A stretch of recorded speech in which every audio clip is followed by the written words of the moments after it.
A paz do Senhor, amados, é um prazer enorme participar da gravação de mais uma videoaula promovida aí pela equipe do Capé Sante, que tem por objetivo auxiliar os nossos professores da Escola Bíblica Dominical no preparo de suas aulas. É claro que nós sabemos que essa aqui não é a única fonte de pesquisa, cada professor prepara suas aulas com muito carinho, com muita dedicação.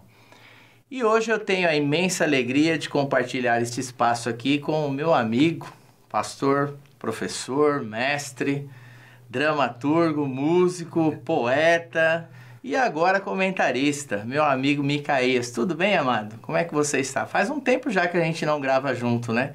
Como foi essa experiência em escrever essa lição sobre igreja local, lugar de crescimento e serviço? A paz do Senhor para os irmãos que estão nos acompanhando. Prazer é meu de estar com o meu amigo Daniel, teólogo e muitos outros adjetivos. Mas para resumir, foi uma experiência realmente muito boa, né? A gente poder parar um tempo para compartilhar, para colocar aqui esses ensinamentos e referentes à igreja local. E como já foi falado, inclusive, na nossa primeira videoaula, que eu estive participando, o nosso objetivo é a gente voltar a nossa atenção para a palavra de Deus e começar a refletir sobre a nossa prática diária, né, como igreja. Começar não, voltar, né, porque o próprio apóstolo Paulo falou que ele sempre falava das mesmas coisas, né? Então a gente nunca fala de novidade, a gente fala o que a Bíblia diz, né? Então é uma oportunidade para nós novamente refletirmos sobre a nossa prática como igreja local e como membros, à luz da palavra de Deus, à luz da missão que Deus nos deu, né? Amém. O Micaías escreveu uma lição inteira sobre igreja local e está sendo uma bênção, amado, para todos nós. Amém. E hoje nós vamos conversar um pouquinho sobre os dons ministeriais, aqueles que foram dados por Jesus e ainda são dados, que foram elencados na carta de Paulo, escrita aos Efésios. E antes de falarmos um pouquinho propriamente sobre os dons ministeriais, é importante que você, professor, passe aos seus alunos o conceito de dom, né? No tópico primeiro, você já descreveu, Micaías, de uma forma ali brilhante, o conceito de dom como sendo um presente, falando aí sobre os dons ministeriais e sobre os ministérios. Porém, é importante nós identificarmos em um sentido mais amplo aí da palavra, outras acepções da palavra, os seus significados. Seria interessante você, professor, esclarecer aos seus alunos os tipos e as classificações dos dons que nós temos. Existem, de acordo aí com algumas divisões feitas pelos teólogos, os dons que são chamados dons do Pai, né? Chamados também de dons naturais, que são aqueles que nascem com as pessoas, né? Nós temos também os dons do Filho, né, que são os ministeriais que nós estamos estudando hoje, e também os dons do Espírito. O que seriam então os dons dados pelo Pai ou naturais? São aqueles que nascem com a pessoa. Por exemplo, a pessoa que tem o dom de tocar, de cantar. Eu vi um vídeo, Micaías, de uma garotinha chamada Amira Villeman, né? É algo assim o sobrenome dela, e ela resolveu um dia cantar uma ópera, e aí ouviu uma música no rádio e começou a cantar, né, sem ter feito aula de canto, sem nada, e participou desses prêmios aí, desses programas aí que tem ali uma premiação. E quando ela começou a cantar, as pessoas ficaram maravilhadas de ver tanto talento numa pessoa. Nós temos também, por exemplo, o Mozart, né, que Sim. aos 3 anos já diz a história que ele já escreveu aí a sua primeira composição. Temos também aí os grandes craques do futebol, como Pelé, Messi e tantos outros. Eu até tentei já fazer alguma coisinha ali, mas não tinha dom para isso. Não tenho dom para coisa, não teve jeito, né? Escrever, por exemplo, é um dom. Sim. Né? Claro que com estudo, com técnicas, com treinamentos, a pessoa até consegue melhorar a sua escrita, mas longe de ser aí um Machado de Assis, um Camões e ser um grande escritor aí renomado. Então, o dom natural ou talento é aquilo que nasce com a pessoa, né? Agora, quando a pessoa nasce com um dom natural, dependendo do dom que ela recebeu, que ela nasceu com ele, e ela usa esse dom para trabalhar no reino de Deus, aí ela é uma bênção, né? Nesse caso aí ela vai estar à frente de outras pessoas. Por exemplo, eu estou diante de uma pessoa aqui dotada de muitos talentos, né? Então, quando a pessoa já nasce com esse dom natural e ela coloca à disposição do serviço do reino de Deus, aí é uma bênção, né, ô Micaías?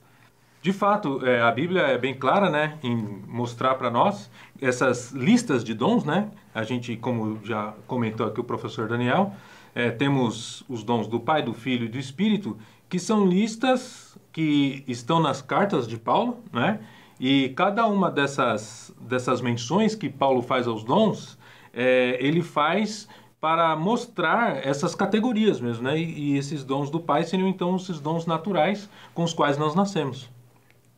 E além desses dons, né, naturais, que nós já falamos, tem também os dons espirituais, são aqueles que são concedidos pelo Espírito, e os quais nós devemos buscá-los, né?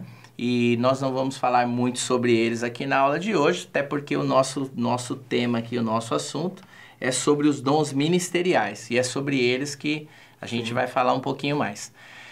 Esses dons ministeriais são classificados aí como 5, estão elencados ali na carta escrita pelo apóstolo Paulo aos Efésios. E, em primeiro lugar, acho importante nós passarmos quais são os propósitos e os objetivos pelos quais esses dons foram dados por Jesus e ainda são dados. Então, eles não foram dados assim para garantir status para a pessoa, não é isso, ô Micaías? Então, o texto que você colocou aqui na lição é Efésios 4:11, e ele mesmo, né, ele mesmo deu, ou ele mesmo concedeu. Então, ele mesmo, ele não mandou um anjo, não é um homem, né? Ele que deu esses dons, né? E o objetivo não é promover aí um status, como nós falamos, e são 2 os objetivos principais, que inclusive estão elencados lá no versículo 12, que é o aperfeiçoamento dos santos para desempenhar os serviços ali e também a edificação do corpo de Cristo. Outro destaque aqui, que eu acho importante a gente passar aí para os professores, é que não há um dom que seja superior ao outro. Sim. Não existe ali uma escala de hierarquia. Olha, eu tenho o dom de ministerial de apóstolo e você tem o dom de pastor. Então, eu estou acima de você. De acordo com o dom, com a função, com o objetivo que o dom foi dado, claro que, inclusive, você destacou isso aqui na lição, que para a gente não confundir essa questão dos dons ministeriais com cargos que são distribuídos. Exatamente. Né? Claro que numa hierarquia, de repente, alguém pode ter uma nomenclatura que o outro está acima, mas referente aos dons, não tem um que seja maior que o outro. Todos foram dados ali com esses objetivos, né? Aperfeiçoamento dos santos e edificação do corpo de Cristo. Exatamente. Inclusive, falando sobre essa diferenciação entre os dons do Espírito, os dons do Filho, os dons de Cristo, é bom a gente entender, só retomando um pouquinho, que lá em 1 Coríntios 12, aqueles são os dons espirituais, que nós chamamos, que os teólogos, né, chamam de dons do Espírito, mas não é sem razão. É porque lá em Coríntios 12, Paulo fala que o Espírito distribui a cada um segundo o Espírito quer. Então, por isso que são dons do Espírito, porque Paulo, inspirado pelo Espírito Santo, ele diz que o Espírito é quem distribui esses dons lá de 1 Coríntios 12. Aqui em Efésios 4, no versículo 7, diz que é o dom de Cristo, por isso que são os dons do Filho, né? Para a gente entender a causa de dizer que os dons espirituais são dons do Espírito e esses dons ministeriais são dons do Filho. Por quê? Por causa que o próprio texto diz que é Cristo quem distribui, quem dá esses dons. E no versículo 8 também diz que ele concedeu dons aos homens. quando está falando de ele, está falando de Jesus, né? E esses dons aqui, os dons ministeriais, é importante nós entendermos que a própria palavra ministério, ela já é uma palavra, conforme está aqui até no texto da revista, que nos traz a conotação de algo que não é grandioso, né? Porque ministério é o encargo do ministro, né? E conforme está até aqui na revista a explicação, ministro é uma palavra que vem do latim que começa com mini, que é o menor. Então, o ministro, ele se submetia, ele estava debaixo da autoridade do magister, que era o maior, né? Então, hoje alguém pode falar assim, eu sou ministro. Mas a própria palavra dá a conotação de alguém que é servo. Quem que é o ministro? Ministro é aquele que serve. Então, quem é que exerce o ministério? É o serviçal, né? Então, o dom ministerial é um dom de serviço. Não é status. É uma atribuição que nós recebemos para servir as pessoas e não para estar acima das pessoas, né? Então é importante nós termos essa conotação. Ele é conferido para a pessoa colocar em prática e trabalhar. Exatamente. Né? Trabalhar na questão do servir, né? Algo que também é interessante aqui, Micaías, é com relação, às vezes, a algumas pessoas, elas detêm um cargo, né? Por exemplo, às vezes ela foi separada, ela tem o cargo ministerial de pastor, mas às vezes ele não pastoreia a igreja, às vezes ele é um mestre, né? Então é importante nós destacarmos essa questão aí também, que às vezes a função que a pessoa está ocupando não está relacionada com o cargo eclesiástico que ela tem, né? Então, de repente, ele pode ter o título ali de um evangelista, mas ele não exerce aquilo que seria uma função de um evangelista, né? Exatamente. E como você falou, todos esses dons estão... Na verdade, está muito claro aqui no versículo 12, né? Qual que é o objetivo, o propósito? O aperfeiçoamento dos santos e a edificação do corpo de Cristo. Então, quando Jesus ele distribui esses dons, né? Cada um de nós tem pelo menos um dom, né? Uma diferença também que nós podemos apontar entre os dons ministeriais que estamos estudando aqui em Efésios e os dons espirituais é que os dons espirituais a gente precisa buscar, se a gente buscar a gente não tem nenhum. Agora, os dons ministeriais, só pelo fato de nós fazermos parte da igreja, a gente se encaixa em um desses 5 aspectos, né? Porque todos nós temos a responsabilidade como membros da igreja de contribuir para o crescimento do corpo. E como é que cada um de nós vai contribuir? De alguma dessas 5 formas que nós podemos contribuir, né? E aí, o que você estava falando, às vezes a pessoa tem um título que não corresponde àquilo que ela tem como dom ou como incumbência dentro do corpo de Cristo, né? O que é também uma questão que, se nós não tivermos como crentes, como membros da igreja, né, esse conhecimento dos dons ministeriais, nós podemos até nos equivocar e atribuir às pessoas, dentro da estrutura da igreja local, uma função que não tem a ver com o dom dela, né? É que às vezes na mente de algumas pessoas entra a questão da hierarquia, né? Sim. Da importância da nomenclatura. Então, de repente, um determinado título vai trazer algo que representa ali uma superioridade, mas às vezes aquele título não está de acordo com a função, com as aptidões que aquela pessoa exerce. E você, inclusive, colocou na lição sobre a questão dos líderes, né? Estar atentos a essas aptidões das pessoas, né? De repente, a pessoa ela tem uma aptidão para falar em público, outros, às vezes, são mais dedicados a uma pesquisa, um estudo. Então, é importante que haja essa visão, né? Para a gente conseguir ali, identificar ali qual é o dom ministerial que aquela pessoa tem, para que ela possa desenvolvê-lo, né? De acordo ali com aquilo com o propósito, com o objetivo que tem para aquele dom.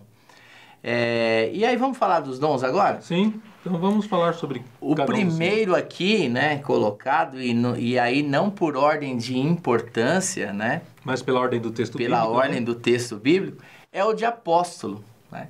Então a gente sabe que o significado do termo é aquele que foi enviado com uma missão especial, que também pode ser traduzido por mensageiro. Sim. Né? Então, há quem ainda atribui a noção de missionário, né, ao termo aí apóstolo, que não deixa de ser um enviado também. Então, há apóstolos nos nossos dias, Micaías? Muito se discute sobre isso. Há quem diga que foram só os 12. Será? Jesus, o texto diz que ele deu uns para apóstolos, né? Uhum. Então, pensamos que nos nossos dias ainda existe sim o dom ministerial de apóstolo. Então, essa é uma questão que traz uma certa polêmica, exatamente por causa dessa situação que você colocou aqui, de nós confundirmos funções com questões hierárquicas, né? Então, existem no meio evangélico muitas pessoas até que se autodenominam apóstolos, né? E existe essa questão mesmo da vaidade pessoal, peso do nome, né? Isso. Então, a pessoa é pastor, aí depois virou bispo, aí o que pode ser maior do que bispo? Apóstolo, né? E aí, entre os cristãos, no meio evangélico, tem essa coisa, não, apóstolo não existe hoje, porque isso aí é só a grandeza de pessoas que querem se colocar acima dos outros, mas uma coisa não tem nada a ver com a outra, né? Se existe alguém, como de fato existe por aí, pessoas que querem se engrandecer a partir desse título de apóstolo, isso não quer dizer que a doutrina bíblica deve ser desconsiderada, né? Porque o que Paulo está falando aqui é que Jesus separou pessoas para apóstolos. Agora, a questão é que também, dentro da doutrina do Novo Testamento, é falado sobre os 12 apóstolos, né? Por exemplo, a igreja está fundamentada sobre a doutrina dos apóstolos. A Bíblia fala lá até o texto em Apocalipse 21:14, que na Nova Jerusalém haverá o nome dos 12 apóstolos, né? Então, existe esse colégio apostólico, né? Que é formado por 12 apóstolos, mas o texto de Efésios capítulo 4 está falando que Deus separou, que Jesus, né, no caso, concedeu algumas pessoas para serem apóstolos. E mesmo no Novo Testamento, lá em Atos 14:14, fala que os apóstolos Paulo e Barnabé, eles estavam em determinado local. Então, o próprio Novo Testamento também usa o termo apóstolo fora do sentido dos 12, né? Porque Barnabé não estava entre os 12. Há a controvérsia se Paulo faria parte dos 12 ou não, né?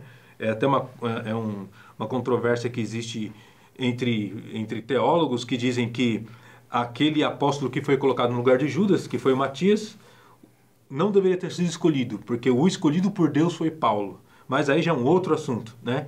Mas ainda que a gente for levar para esse lado, que Paulo faça parte dos 12, né? Na mente de Deus, Barnabé não. E Barnabé também é chamado de apóstolo. Ou seja, se Barnabé é apóstolo, então o Novo Testamento ele usa esse termo apóstolo para fazer referência a pessoas que eram enviadas, né, para uma missão especial. Exatamente, com uma missão especial para expandir as fronteiras do Evangelho, né? Então essa é o perfil do apóstolo, aquele que leva o Evangelho adiante, aquele que expande, aquele que leva além, né? Como Paulo disse lá em Romanos 15, se não me engano, quando ele fala que ele estava com dificuldade de visitar a igreja de Roma, porque ele está falando, estou anunciando Cristo onde ele ainda não foi anunciado. E os romanos já conheciam o Evangelho, né? Então, Paulo, ele estava até com dificuldade de ir para Roma, porque ele estava pensando, onde o Evangelho não chegou ainda? Essa é a mentalidade do apóstolo, né? De levar aonde Cristo não foi anunciado ainda, o Evangelho. Eu estava pesquisando, Micaías, sobre isso, e na Bíblia a gente consegue identificar 3 tipos de apóstolos. Eu achei isso muito bom e gostaria de compartilhar aqui com vocês. Sim. Então tem o apóstolo do Pai, Hebreus 3:1, que vai fazer menção a Jesus Cristo, que foi enviado com uma missão especial. Então está escrito assim, Hebreus 3:1. Sendo assim, santos irmãos, participantes da convocação celestial, considerai com toda atenção o apóstolo e sumo sacerdote que declaramos publicamente Jesus. Então Jesus, ele foi enviado com uma missão especial. Sem dúvida. E depois nós temos os apóstolos do Filho, que você já citou aí, os discípulos, né, os 12 apóstolos, os quais aprenderam ali com o mestre e depois deram continuidade aos seus ensinos. E nós temos os apóstolos do Espírito, que você citou aí no caso de Paulo e Barnabé, né, que eles foram separados, né, foram chamados e separados pelo Espírito Santo.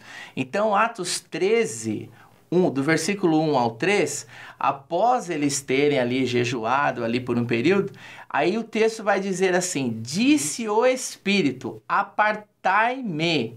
E esse me aqui é fantástico, porque ele está usado aí na forma de ênclise, né? É um pronome me se referindo àquela pessoa que está dizendo. No caso aqui, o emissor, ou seja, aquele que está falando, é o Espírito. Então, quando ele diz apartai-me para mim. Exatamente. Então, é uma separação que foi feita pelo Espírito Santo. Então, são os apóstolos, né, classificados aí como apóstolos do Espírito Santo. Então, Paulo e Barnabé foram enviados pelo Espírito Santo e ainda hoje o Espírito separa e envia os seus escolhidos, aí, os seus enviados aí para missões especiais. Exatamente. Essa obra do Espírito continua, né? Nós não somos a teologia pentecostal, não é uma teologia cessacionista, né? Que acha que os dons do Espírito foram apenas para o Novo Testamento, para a época da igreja primitiva, e também os dons ministeriais continuam hoje em atuação na igreja. E profetas, Micaías? O dom ministerial aí não pode ser confundido no caso dos profetas, né? Vamos falar um pouquinho agora sobre os profetas, e isso aqui causa uma polêmica muito grande. Alguns dizem que não tem mais, outros dizem que agora é só o dom de profecia, que o último foi João Batista, né? Mas é importante a gente destacar que o dom ministerial de profeta não pode ser confundido com o dom de profecia, que é concessão ali do Espírito, e também não pode ser confundido com os profetas lá do Antigo Testamento. Mas o texto diz que ele mesmo, uns para apóstolos, outros para profetas. Ou seja, é um cargo, no caso aí uma função, um serviço, né, um ministério, um dom ministerial que ainda existe. A gente vê no Novo Testamento profetas, né, recebendo aí o título, né, de profeta, pessoas que estavam já na dispensação da graça, né? Então, profeta ainda... Sim, ainda temos os profetas, né? O texto que você se refere está até em Atos, capítulo 11, versículo 27 a 30, fala ali a respeito de um profeta, né? E o profeta do Antigo Testamento, desde o Antigo Testamento, né, a função do profeta... aliás, a função não, o sentido da palavra profeta é o sentido de alguém que vê o futuro, né? Então, o profeta, no caso aqui dos dons ministeriais, tem a ver com isso no sentido de que é aquela pessoa que tem a sensibilidade espiritual de entender a direção que Deus quer dar à sua igreja, né? Existe na nossa Bíblia de Estudo Pentecostal, existe um estudo muito interessante ali falando a respeito dos dons ministeriais, e ele fala inclusive a respeito do profeta, ele dá 5 características do profeta do Novo Testamento, e eu até separei 2 aqui que eu achei bem interessante, que ele fala o seguinte, que o profeta é aquele que tem profunda sensibilidade diante do mal e a capacidade de identificar e detestar a iniquidade, né? Achei bem interessante porque quando a gente vê o ministério profético dos profetas literários, dos profetas da Bíblia, né? De Isaías até o último profeta menor, lá Malaquias, né? A gente vê aqueles profetas recebendo mensagens de Deus, né? Que era uma das funções do ministério profético do Antigo Testamento, né? Como Deus não falava diretamente com o povo, ele dava a sua mensagem por meio do profeta. Mas mesmo aqueles profetas não tinham apenas essa função de transmitir a mensagem diretamente de Deus. A gente vê esses profetas como pessoas que tinham essa sensibilidade diante do mal. Por quê? Porque eles eram pessoas que denunciavam injustiça social, denunciavam a idolatria, né? Então o ministério profético tem essa coisa de ser a pessoa que, né, por exemplo, o profeta Amós. E tinha que ser corajoso, né, Micael? Muito corajoso. Denunciar, né, o pecado de um rei, por exemplo. Exatamente. Né? O profeta Amós, ele é um profeta que é de Judá, mas ele vai lá para o reino do norte, o reino de Israel, e na época de Jeroboão II, que foi uma época de grande prosperidade material no reino do norte, né? Então, era uma época em que estava tudo dando certo, o rei Jeroboão II, ele reconquistou territórios perdidos, ele reconstruiu muralhas, tal, fortaleceu o reino do norte, e aí o povo estava achando que estava tudo bem, porque se você está indo bem, né? Se a vida está boa, se a gente está empregado, Deus com tá saúde... provando tudo. Deus está provando tudo, né? Só que aí chega o profeta Amós com essa sensibilidade espiritual e começa a denunciar a idolatria.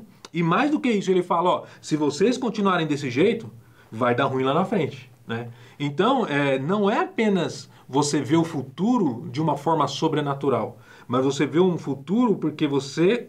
A pessoa, o profeta, com essa sensibilidade espiritual, ele consegue perceber coisas que naturalmente a gente não perceberia porque parece que está tudo bem, né? E uma outra coisa que na Bíblia pentecostal está aqui como uma característica do profeta, esse profeta do Novo Testamento, que se relaciona com a Antiga Aliança também, é o seguinte: interesse pelo sucesso espiritual do reino de Deus e identificação com os sentimentos de Deus. Então, o ministério profético, ele é exercido por essas pessoas que Deus chama para revelar para essas pessoas qual que é o seu coração, né? Então, o profeta é essa pessoa sensível, né? E dizem até pessoas, dizem até alguns, relacionando o profeta aí com um perfil mais genérico, né? Como a gente colocou até na revista depois, mas não com essa situação, que, por exemplo, artistas, pessoas não celebridades, no sentido de músicos, escritores, poetas, são pessoas que têm uma sensibilidade mais aguçada, né? Às vezes são até pessoas que têm, assim, uma visão pessimista da vida, porque pensa muito nos problemas da sociedade, das questões existenciais. Emocionais. Então, esse é um perfil profético. A gente pode até fazer um link com Jeremias, né? Que ele chorava tanto por causa da destruição, por causa daquilo que ele via, da situação. Então, esse é o perfil do profeta. E, portanto, esse perfil não se relaciona com o dom de profecia que está lá nos dons ministeriais. Bom, falando um pouquinho de evangelista agora. Em nossos dias, ô Micaías, parece que a função, né, o cargo de evangelista, se tornou em alguns lugares um auxiliar, um intermediário, né, entre um pastor e um presbítero, né? Ele nem é pastor e também não ele está ali no meio. Mas na igreja primitiva não era assim, né? Então o evangelista é aquele que anuncia as boas novas. Ele não fica preso, restrito a um lugar, né? Ele possui uma chamada que o impulsiona a ir em busca de pecadores, anunciar a mensagem da salvação. Aquilo é muito forte dentro dele, né? Então, uma marca característica do evangelista é a forma sobrenatural de anunciar a palavra, né? Então, seguido, né, de sinais e maravilhas.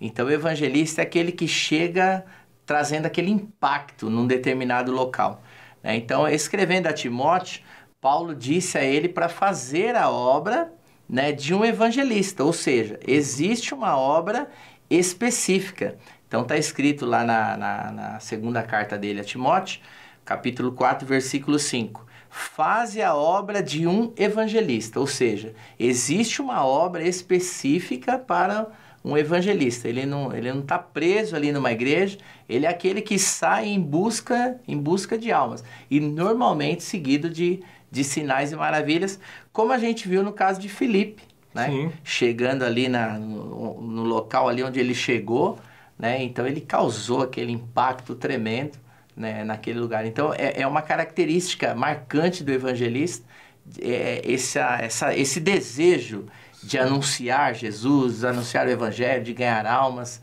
e parece que isso está mais relacionado com a função de evangelista. Sim, e é interessante, inclusive, que nas nossas igrejas a gente vê bem até fácil, às vezes, a gente perceber pessoas com exatamente, esse perfil assim, né? Que a pessoa chega e fala de Jesus com facilidade e leva as pessoas a se decidir por Cristo e enche a igreja de novos convertidos. É uma pessoa que realmente tem essa facilidade, né? Porque todos nós temos a missão de evangelizar, né? Jesus falou lá em Marcos 16:15 que a gente tem que ir pregar o evangelho. Isso mas parece não foi... que tem uns que tem um desejo assim que é maior que... E não apenas o desejo, como parece... Uma vez eu estava, quando eu pastoreava uma das nossas congregações, a gente teve lá um treinamento evangelístico com um missionário, né? Que foi lá dar um treinamento para nós, e depois a gente saiu evangelizando no bairro, né? Que no caso era lá na Pintacilgo, e eu estava do lado dele, né? E era impressionante, assim, como ele falava, e assim, aparentemente coisa simples. E várias pessoas aceitaram Jesus na rua com palavras simples que ele estava falando. Eu pensei, meu Deus, esse é o dom do evangelista. Ele chegava, já começava a conversar com as pessoas assim e rapidamente fazia... Até porque o evangelho é simples, Sim, né, Micael? o evangelho é simples. A mensagem do evangelho é simples. Sim, com certeza. Mas assim, muitas vezes a gente pensa em explicar muito. Exato. Né? E querer fazer um argumento. Treinando como vai ser a abordagem, exatamente. tem uma introdução, tem não sei o quê. E aí a pessoa chega que tem esse dom, naturalmente o negócio flui e mais do que isso, tem o resultado, né? E é por onde passa, né? Exatamente. Porque lá em Atos 8:40 diz que Filipe ele ia anunciando, por onde ele ia passando, ele ia falando.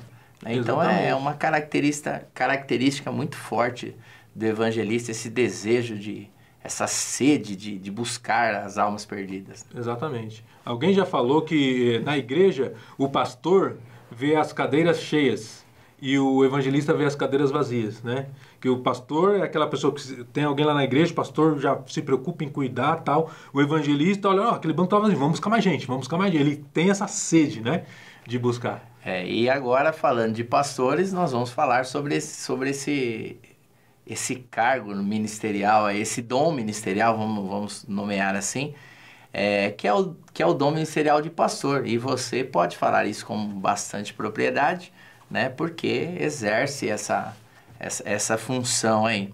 É um dom que é desejado por muitos, né? Muitas pessoas buscam têm esse desejo, manifestam esse desejo, mas será que todo mundo, será que tem esse perfil para exercer esse ministério, Micaías? Então, de fato, o ministério, o dom ministerial de pastor, ele é muito desejado, como você falou, por causa do título, muitas vezes, né? Então, muitas vezes a pessoa pensa, quero ser pastor, né? Eu já observei até pessoas que não são crentes, né, que qualquer pessoa que ela vê de paletó e gravata já ali o pastor. Até porque no senso comum, no cotidiano, né, é um nome muito conhecido, né? Sim. Né? Então, mas o dom ministerial de pastor não é para todos, assim como não é para todos os demais. E o pastor é aquela pessoa que, de fato, tem o chamado para cuidar de pessoas, né? Para pastorear, para apacentar. Né? Então, embora nós tenhamos como líderes de igreja o pastor, e muitas pessoas dentro da nossa hierarquia, por exemplo, da nossa Igreja Assembleia de Deus, existem até pastores que não têm função pastoral, né? Mas muitas vezes até uma função administrativa, tal. Mas quando nós falamos a respeito do dom ministerial de pastor, são aqueles que são chamados para cuidar do rebanho e tem esse perfil de cuidar das pessoas, né? Então, o pastor é aquele que ele se preocupa com a família. Se tem alguém que está doente, ele vai visitar. E não apenas ele vai visitar porque ele é pastor, mas porque ele tem esse interesse, porque ele tem esse cuidado. E o interessante, Micaías, às vezes você vê alguém que tem uma boa pregação, tem uma boa oratória, ou alguém que ensina bem, aí alguém já olha do lado assim e fala, esse aí pode ser um pastor. Porque atribui o fato de repente, se destacar bem numa mensagem, numa pregação, com o ministério de pastor. Mas eu já ouvi que o trabalho do anjo da igreja, do pastor, começa quando ele desce do púlpito. Exatamente. Né? É ali que começa. E assim, eu fico imaginando a mudança de esfera emocional que um pastor passa é muito grande. Às vezes ele faz um casamento pela manhã, tá ali naquele clima festivo, de repente falece um irmão, ele vai fazer um velório à tarde, ou vai fazer uma visita à tarde. Então ele vive essa mudança de emoção muito grande na vida dele. Né? Então, e é o que você falou. É o cuidado com as pessoas. Na minha experiência, na minha breve experiência pastoreando igrejas, quando eu fui chamado pelo ministério para estar servindo como pastor, até então eu não sabia que eu tinha esse dom pastoral, né? E, na verdade, eu fui servir como pastor, era por um período de 2 anos no máximo, que seria um treinamento para eu ir para missões, mas aí os planos mudaram e eu acabei ficando pastoreando aqui mesmo e não fui ser um missionário transcultural. Mas nesse tempo eu descobri esse dom que estava lá e como eu não estava usando, né, muito, é óbvio que quando eu era jovem na igreja, assim, já cresci na igreja, então eu ajudava as pessoas, outros jovens, né, discipulava alguns, mas a coisa leve, né, e quando você tem essa responsabilidade de ser o pastor titular de uma congregação, então obviamente que a sua responsabilidade, o seu trabalho aumenta, mas o pastor é aquele que realmente ele se sente, é gratificante você estar ao lado de pessoas ajudando no momento de dificuldade, né, um novo convertido que muitas vezes está lá passando por tentações e muitas vezes está até mesmo envolvido com pecado, com droga e querendo se sair, aí o pastor está acompanhando e o pastor é aquele que realmente aconselha as pessoas em todas as áreas familiares, em questões familiares, em questões pessoais, né? Então, esse acompanhamento da pessoa é o trabalho que você faz fora do púlpito. É o trabalho que você faz fora do púlpito, né? E eu tive até também tive a oportunidade de ver algumas situações, às vezes, como você falou, uma pessoa ser um bom pregador, mas não ser um bom pastor, né? E eu já vi igreja sofrendo muito. Por quê? Porque a pessoa que estava como pastor era, na verdade, um evangelista, que trazia as pessoas, mas não sabia como cuidar delas, né? Então, uma coisa... É por isso que existem vários dons ministeriais, porque um complementa o outro, né? E como você já disse muito bem, não é um é mais importante que com o outro. Existem funções diferentes porque existe alguém que tem o chamado para ir além. Existe alguém que tem o chamado para evangelizar, mas também existe alguém que tem o chamado para cuidar. E o pastor é aquele que as pessoas procuram. Sim. E ele está prontamente ali para dar atenção, para cuidar, né? Às vezes é despertado no meio da noite, sim, com uma ligação de um irmão, pastor, e aí existe aquela preocupação, é como se ele te tomasse a dor, a preocupação do outro, né? E ele faz aquele trabalho todo, não mede esforços para visitar, para atender pessoas, né? Às vezes no meio de uma reunião de família, é interrompido, precisa se deslocar para visitar um membro, então é um trabalho... árduo, mas Deus tem aqueles que chamou. E muito gratificante, e uma responsabilidade muito grande, porque está cuidando da noiva de Cristo, né? Exatamente. É um peso muito grande. Então agora vamos falar um pouquinho dos mestres, né? Ou doutores. Isso aqui é importante destacar, que no mundo acadêmico existe aí essa distinção entre um mestre e um doutor, né? Então a primeira pessoa faz lá um mestrado, né, para depois fazer um doutorado. Mas aqui, no sentido da palavra, são palavras sinônimas. E lá na época de Jesus, os mestres, os doutores, eles eram itinerantes. É fantástico isso. Eles iam de cidade em cidade ali, ministrando o ensino. O ensino era muito valorizado. Uhum. E deve permanecer, né, da mesma forma.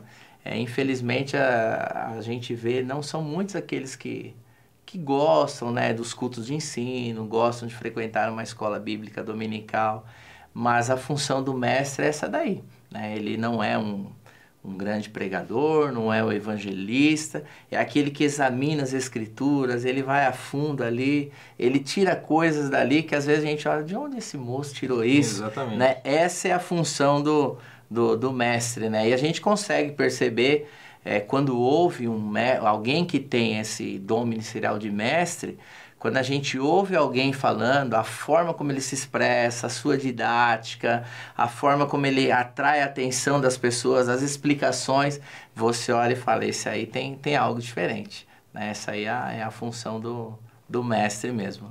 Exatamente. E nenhum desses dons, estou falando isso porque, como você falou assim, quando você vê um mestre, você fala, esse é um mestre, né? Mas isso é uma realidade, mas não é com o objetivo de engrandecer o mestre. Não, de forma né? alguma. Porque assim como existe o mestre, também existe o pastor, o evangelista, o profeta, o apóstolo, e cada um está fazendo a sua função ali. E o mestre é aquela pessoa que realmente tem a preocupação com as doutrinas, né? É que parece, né, Micaías, que esse nome, mestre, quando fala é um mestre, dá um status, né? Dá a impressão de que... né? Mas isso aí, né, é a questão do dom ministerial. Exatamente. Aquele que ensina, aquele que pesquisa, aquele que traz ali o ensinamento e não, né, aquele que está acima dos demais, de forma alguma. E o mestre, então, é aquele que tem a preocupação com a doutrina, por quê? Porque ele tem esse chamado para o estudo, para o ensino, para se aprofundar, e é fundamental a função dele dentro da igreja, porque é a partir do ministério do mestre que a igreja não se desvia da palavra, né? E, inclusive e principalmente em tempos de extremos, tanto em tempos de grande frieza espiritual, quanto em tempos de avivamento, né? Em tempos de grande frieza espiritual, então, existe a tendência de nós irmos nos afastando da palavra, dos valores bíblicos, da santidade e tal. E aí o mestre está lá com a sua missão de nos levar de volta para a Bíblia. E em termos de avivamento, também existem... Quando o Espírito Santo começa a agir de uma forma sobrenatural, vem manifestações diferentes. E aí entra no meio... Pode entrar no meio dessas manifestações o que a gente chama de meninice, né? Mas coisas que não são de Deus, tal. Então, o mestre é aquele que vai trazer sempre o critério da palavra de Deus para que a igreja não saia ali do foco, né? O interessante é que se você não souber identificar esses dons ministeriais, de repente você pode estar sacrificando o mestre porque você colocou para fazer uma função que é de um evangelista, por exemplo. Exatamente. Ou você... Não, mas ele tem um profundo conhecimento bíblico, ele tem um bom... alicerçado na palavra, ele conhece bem as doutrinas, mas ele é mestre, ele não é evangelista. Se ele for fazer um trabalho de evangelista, pode ser que ele tenha problema. E às vezes não vai desempenhar bem aquela função porque ele não foi chamado para isso. Exatamente. Esse não é o dom dele, né? E aí a gente já segue um pouquinho, já avança um pouquinho aí para o final aí da nossa videoaula, falando um pouquinho sobre aquilo que você colocou aqui, que eu achei fantástico, que é o perfil de cada pessoa. Eu gostei muito disso aqui, né? Que você colocou aí no último tópico, acho que é o item A do último tópico. A pessoa vê qual é a aptidão dela, né, para ela começar a desempenhar a partir daquilo. Eu, por exemplo, enquanto professor, às vezes eu pergunto aos alunos, né? Olha, o que você quer ser? Antes eu perguntava o que você quer ser quando crescer, agora eu já mudei, né? O que você pensa em ser no futuro? Porque às vezes a pessoa pode não crescer muito, né? Então não vai querer ser nada, né? Mas isso é só uma brincadeira. Então o que você pretende ser no futuro? Em que área você pretende atuar? E aí eu vou, né? Vou conversando ali. Aí, por exemplo, se ele fala, eu quero ser um engenheiro. Mas você gosta de matemática? Não, eu odeio matemática. Então não tem como você fazer engenharia. Porque engenharia é matemática pura. O que você pretende fazer? Eu quero ser advogado. Você gosta de língua portuguesa? Não gosto. Então, como é que você vai estudar ali os artigos ali? Como é que você vai falar diante das pessoas se você não gosta de língua portuguesa? Então, é importante isso para a igreja também, identificarmos as pessoas de acordo com o perfil que ela demonstra. né? Então você colocou aqui, eu achei muito bom a questão do vendedor, por exemplo. Às vezes o cara na escola não gostava de copiar, não fazia, mas ele fala bem, ele se comunica bem. Quando você vê, ele já conversou com meio mundo ali, já tem amizade com todo mundo, é um influenciador. Um camarada desse aí pode ser um grande evangelista, exatamente, né? Porque ele tem uma aptidão para aquilo. Né? É comunicativo, ele convence as pessoas. Aquele estudioso que gosta, quando vê um coleguinha ali do lado, isso eu estou falando de escola porque é o meu ambiente de trabalho. Você vê ali um coleguinha ali que é estudioso, né? Sempre está respondendo o que o professor pergunta, vê alguém que está com dúvida, ele fala, olha, não é assim, às vezes explica até melhor do que o professor. Então ele tem uma disposição aí para se tornar um mestre. E inclusive... a gente não precisa ir longe. Está aqui o Daniel, né, o diácono Daniel, que é um professor. E não por acaso você é professor na escola, professor de português, professor polivalente, e não por acaso está aqui também em uma videoaula. Por quê? Porque é o seu dom, né? Então, é interessante a gente, inclusive... Agora, se me der um microfone para fazer uma cruzada evangelista, oh, meu Deus do céu. Então, por quê? Porque você não tem, então, o dom de evangelista. Eu também não tenho o dom de evangelista, né? Então, é importante nós entendermos, nós termos esse autoconhecimento e também entendermos que essa questão é uma questão que extrapola as atividades que nós comumente, né, de maneira comum, fazemos na igreja, né? Porque dentro da nossa liturgia de culto, a gente acaba limitando as nossas aptidões, muitas vezes, aquilo que a gente faz dentro da igreja, né? Então, por exemplo, dentro da igreja a gente tem, na hora do culto, o que a gente faz? Tem uma pessoa que prega e tem lá pessoas que cantam.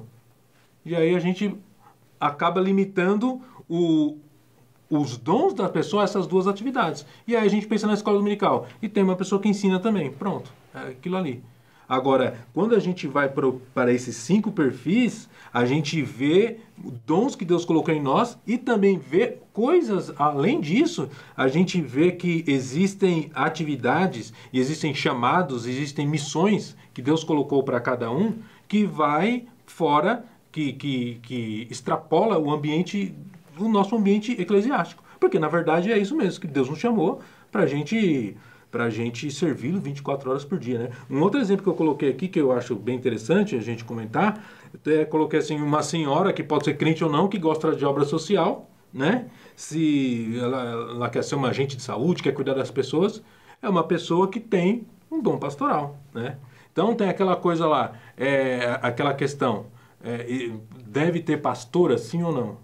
Essa questão, se existe base bíblica para pastor ou não, é uma questão que diz respeito à hierarquia. Aqui nós estamos falando de dom pastoral. Então, o dom pastoral, obviamente que mulheres têm dom pastoral. Em que sentido? No sentido de cuidar de pessoas, né? Então, existe lá as irmãs, mulheres, homens, pessoas que se interessam por outras pessoas. Então, na nossa igreja local, nós deveríamos utilizar o dom dessas pessoas para cuidar de gente. E não ficar centralizado só no pastor da congregação que tem o título e também deve ter o dom, né? Mas é uma pessoa para cuidar de 50, de 100, de 200, não dá conta. Agora, se tem lá um membro, uma irmã, ela também gosta de cuidar das pessoas e talvez até a profissão dela pode ser uma agente de saúde, pode ser uma enfermeira, né? Geralmente enfermeiros gostam de cuidar de gente, né? Minha esposa é enfermeira e a minha esposa tem um dom pastoral total. Que ela não pode saber de um velório que ela quer ir lá. Não vou naquele velório, vixe, né? Mas o que é isso? É uma pessoa que tem um dom pastoral, né? Então, nós precisamos, na igreja local, realmente fazer com que a nossa membresia possa, cada um, utilizar o seu dom de acordo com o seu perfil, e aí a obra vai ser feita e não vai ficar simplesmente no pastor para cuidar, um professor de escola dominical para ensinar, né? E um evangelista para evangelizar. Não, Deus chamou várias pessoas para evangelizar, né? Com esse dom, ainda que não tenha o nome, ainda que não tenha o cargo, e de fato nem todos vão ter o cargo. Sim. Né? É isso aí, amado. Foi um prazer enorme, Caís, estar aqui com você, dividir esse espaço aqui, nós temos essa conversa. O prazer sempre E é meu. o nosso desejo é que vocês, professores da Escola Bíblica Dominical, possam aproveitar os comentários que foram feitos aqui, que sirvam de subsídio aí para o preparo de suas aulas e que vocês tenham uma aula abençoada em nome de Jesus. Deus abençoe.